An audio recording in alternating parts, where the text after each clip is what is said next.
Hey guys, today I'm going to tell you how to manage app permissions on Vivo Y03t. If you're using Vivo Y03 and now you want to manage your app permissions, so let's see how can you do this. You just have to look for the app which permission you want to manage. As I'm going to manage the permissions of Chrome, so just keep a long press on it, then select app info, and here you'll get all permissions. Just select permissions here.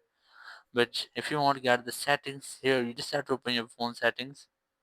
In settings, just scroll down and look for apps. Then select all apps, and here you'll get all apps installed in your phone. You just have to look for which permission you want to manage. And I'm going to manage the permissions of Chrome, so just tap on it.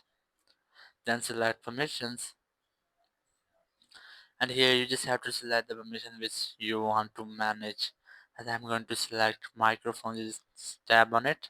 Then select allow or don't allow which you want, and after that, in this way you can easily manage every app permissions on your Vivo Y03t.